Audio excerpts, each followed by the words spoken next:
Whether you're building a new home or purchasing an existing home, insulation can play a key role in energy efficiency.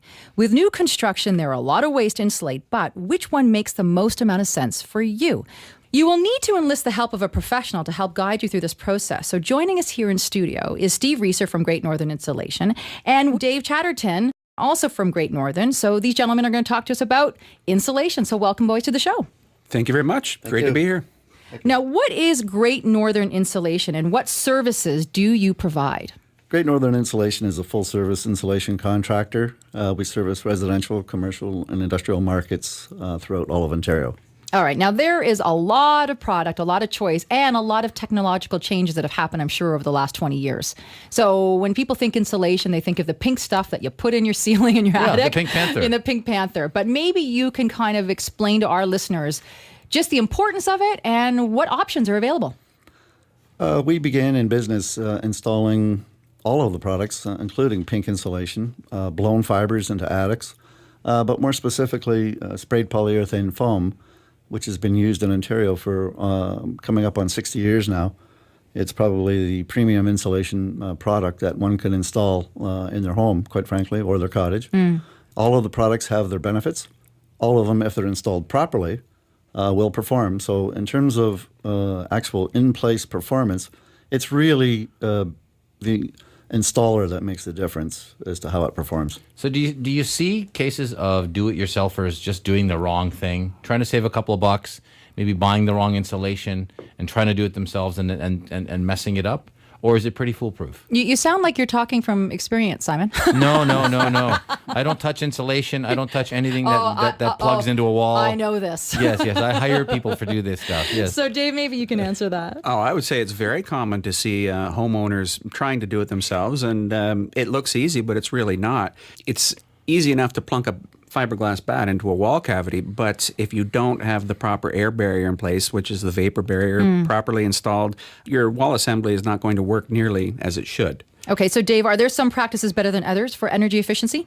Oh, absolutely. Now, if you're talking new construction, a lot of times many of the builders are still using fiberglass bats and vapor barriers in the new houses, and that's okay if it's done properly, but very often it's not. Building officials sometimes overlook things that maybe happen after the fact, and the end result is the house just does not perform as well as it possibly could. And so Steve talked of spray foam, and even just the strategic use of polyurethane spray foam during new construction can greatly increase the energy efficiency of the home throughout its life cycle. All right. Now, Steve, maybe you can help us out here. So we know, and I think everybody's familiar with the pink insulation, but you've mentioned a few others. So can you briefly explain what those are for our listeners?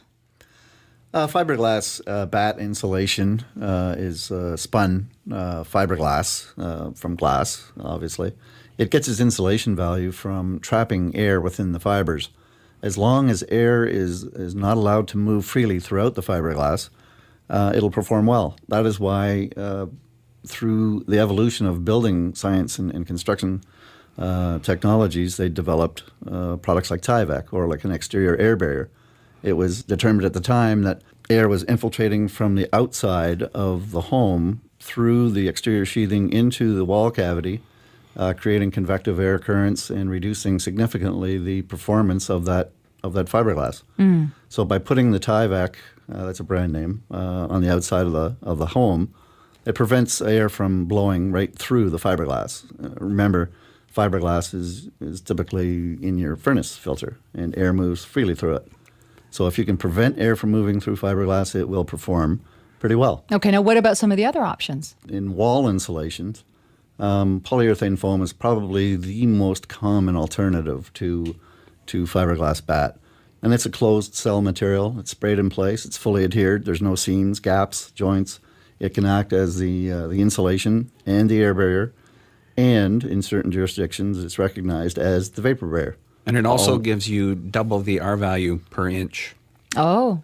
Correct, Dave. Fiberglass is in the range of 3.5 per inch. And polyurethane foam has an aged R value in the range of 6 to 6.5 per inch. Okay, now let's talk, Dave, with homes that are 20 years and older. Can you make them more efficient with insulation?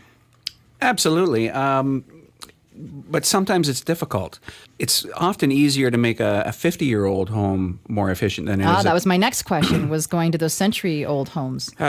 Typically, a 20-year-old home is going to have insulated wall cavities. So you almost have to gut the house to start again to put the foam in or whatever you want to do. Whereas you get into 50-year-old houses or older, and very often those wall cavities are totally empty.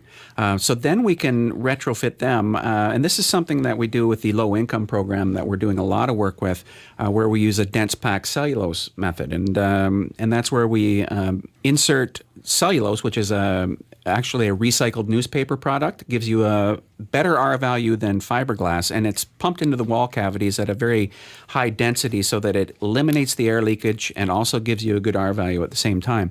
That's a great method if you have an uninsulated wall cavity. Okay. From there, you can go down to the basement. Look at places around the top of the foundation, the rim joist. That's usually one of the leakiest areas in the house.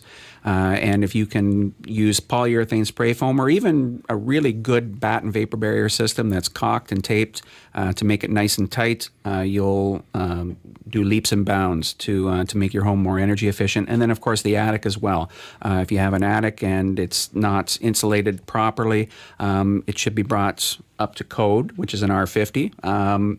But more importantly, and we've talked about this a little bit throughout the program, but we want to eliminate the air leakage because insulation on its own, polyurethane foam will stop air leakage, but cellulose or fiberglass are basically filters. So you want to make sure that all those air leakage pathways are properly attended to, whether it's up in the attic, whether it's in the basement. So seal them tight. Seal them tight. Okay. And that's something that we've become very, very good at.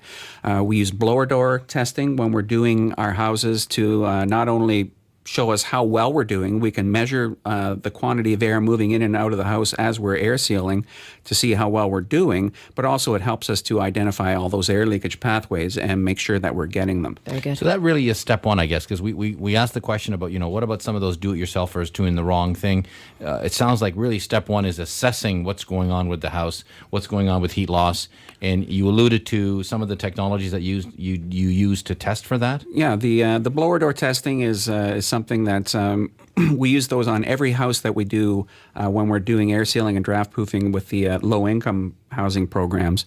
And basically, when we go into those houses, we'll have a goal set where, okay, we need to reduce the air leakage by, let's say, 25%. So we'll fire up the blower door, which is basically a big fan that fits in a doorway and takes all the air out of the house.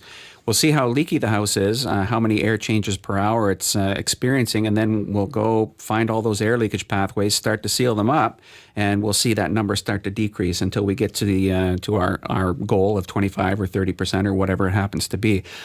We also do thermal imaging. I'm a certified infrared photographer, and certain times of the year we'll use the thermal camera to find out where all the weak spots are. So that's very helpful as well. Now, Steve, let's talk about cottages, shall we? Because when we talk homes, of course, they're all year-round living. But with cottages, you can get those 3 seasons, or people that will define them as 4 seasons, yet they're not. So what do you do for those people that are listening that have those 3-season cottages and would like to consider turning it into 4-season? What options do you have for them? Certainly having an experienced sales rep come out to the cottage to have a look at what potentially can be done. If the cottage is up on piers, which is not uncommon, it's most advisable to insulate the underside of the floor with sprayed polyurethane foam. One, it will not fall out, as opposed to using, say, a fiberglass bat and chicken wire to hold it up in place. And the critters love that. Critters do. Yeah. It's nice and warm. They can make nests in it. But polyurethane foam is ideal for that situation. That's unbelievable. So you're saying that somebody that has a 3-season, typically they would think they'd have a huge reno that they'd have to undertake to get all of their workings, their pipes, and more importantly, encase that basement. So basically a foundation is what they're going to contemplate. But you're saying there's an alternative option? It's a very viable alternative, and we've been doing it in cottage country now for well over 25 years with fabulous success.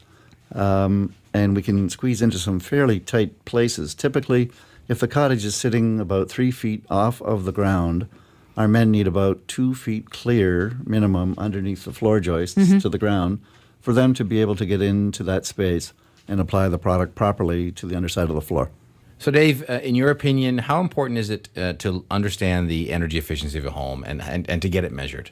I think it's really, really important. It's going to provide value to you as a homeowner so that when you go to sell that home, whoever that potential buyer is knows that it's energy efficient, that the building envelope is performing as it should, that potential upgrades have been taken to make that home as comfortable and energy efficient as it can be. And of course, you can give recommendations for work that can improve the energy score, improve the energy efficiency. Oh, absolutely. When it comes to the building envelope, we are experts, and we will do whatever needs to be done to make that the most energy efficient building envelope possible. Well, thank you very much, guys. We covered a lot of ground, a lot of great information for our listeners. So thanks for coming in. Thanks for having us. Thank you. Thanks.